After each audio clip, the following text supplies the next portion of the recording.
والسابقون الأولون من المهاجرين والأنصار والذين اتبعوهم بإحسان رضي الله عنهم ورضوا عنه. STA TV Media Syiar Islam. Imam Ibnu Abdul Bar, seorang ulama dari Maroko pada abad 4 Hijriah, dalam kitabnya Jami' Bayanil Ilmi wa Fadlihi walillahil hamd, dimudahkan ana untuk pelajari kitab ini 2 jilid bersama Syekhuna Abdurrahman Al-Adini rahimallahu taala dahulu di Darul Hadits Fiyush. Beliau menyatakan, Al-Qur'anu aslul ilm. Al-Qur'an merupakan landasan seluruh ilmu. Faman hafizahu qabla bulughihi, barang siapa yang menghafal Al-Qur'an sebelum umur baligh, thumma faragha ila ma yasta'inu bihi ala fahmi min lisanil Arab. Setelah itu baru dia fokus belajar ilmu agama. Yang dengan ilmu agama tersebut dia dapat memahami Al-Quran, belajar bahasa Arab. Kana dzalika 'aunan kabiran ala muradihi minhu. Maka dia akan lebih terbantu untuk menghafal ilmu agama, mempelajari ilmu agama. Sebabnya apa? Karena dia sudah hafal Al-Quran terlebih dahulu. Dan itu kita lihat, ya, para penuntut ilmu agama yang sudah hafiz 30 juz Al-Quran, kemudian setelah itu baru belajar nahwu, belajar fikih, belajar mustalah hadis, belajar akidah, belajar usulul fiqh, belajar qaid fiqhiyah, belajar sharaf. Mereka jauh lebih kencang larinya, lebih cepat, ya, lebih cerdas, ya, lebih mudah memahami ilmu ketimbang yang lainnya. Kemudian beliau juga menyatakan, ini ucapan Imam Ibnu Abdul Bar, ya, dan beliau bukan Wahabi karena beliau hidup di abad ke-Hijriah, ya, dari Maroko. Beliau menyatakan awwalul ilmi hifdzu kitabillah azza wa jalla wa tafahumuh. Ilmu yang pertama kali itu adalah menghafal Al-Qur'anul Karim dan memahaminya.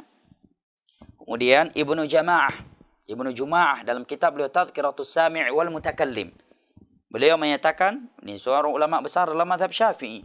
Beliau menyatakan yabtadi'u awwalan bi kitabillahi fayutqinuhu hifdha. Hendaknya seorang penuntut ilmu agama itu yang pertama kali ia mulai adalah Al-Quran. Dia hafalkan Al-Quran sampai mutkin terlebih dahulu. Wa yajtahidu ala itqani tafsiri. Dia bersungguh-sungguh untuk memutkinkan tafsir Al-Quran wa sa'iri ulumi.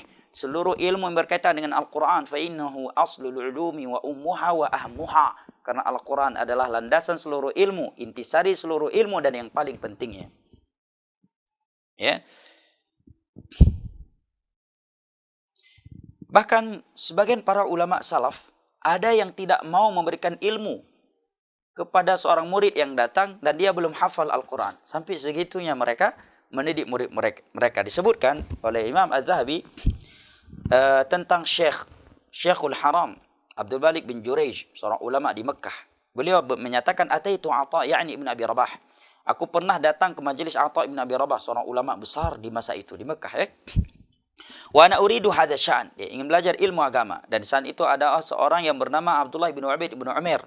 Faqala li Ibnu Umair, maka Abdullah bin Ubaid bin Umair berkata kepada aku, qara'tal Quran, apakah kamu sudah hafal Al-Quran? Aku pun menjawab, Ibnu Jurayj, ulama hadis, seorang ulama tabi'in, ya. Beliau menyatakan qultu la, ya, tabi'in, aku pun berjawab belum.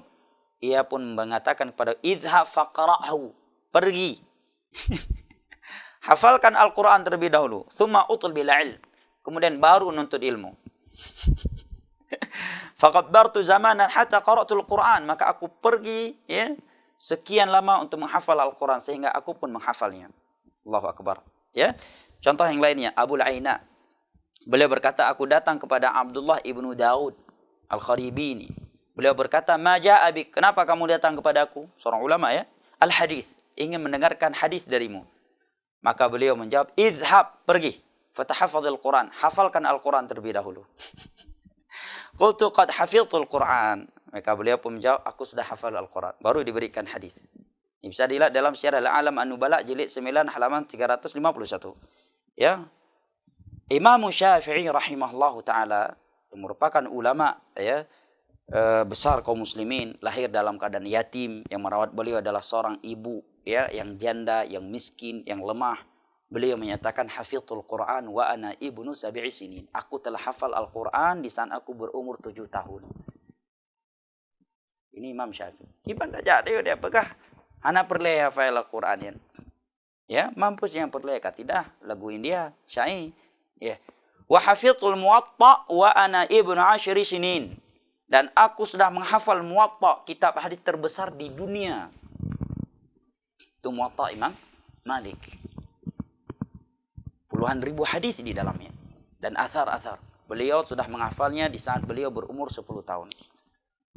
Sampai beliau juga menyatakan, kuntu yatiman fi hijri ummi. Dahulu aku adalah seorang anak yatim, lahir dalam keadaan yatim, dirawat oleh ibuku. Walam yakun ma'aha ma tu'til mu'allim. Dan ibuku enggak punya uang untuk memberi gaji guru yang mengajarkan aku. Lihat.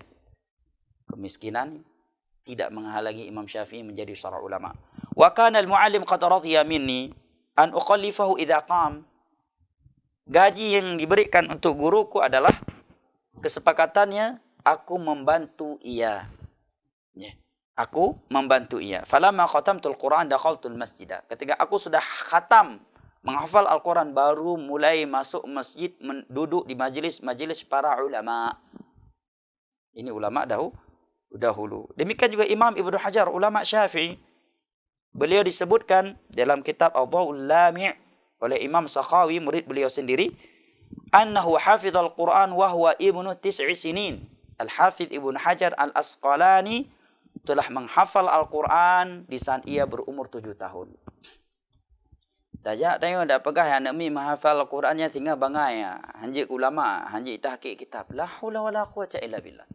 Demi Allah, ya orang yang menambahkan semangat anak-anak kaum muslimin untuk menghafal Al-Quran sebelum mempelajari ilmu agama yang lainnya, itu adalah pembodohan. Ya, itu adalah pembodohan. Ulama salaf dari kalangan para sahabat, para tabi'in, tabi'ut tabi'in, 4 imam mazhab dan ulama-ulama Islam yang datang setelahnya, semua mereka menganjurkan agar ilmu agama yang pertama kali dipelajari dan dihafal adalah Al-Quran Karim.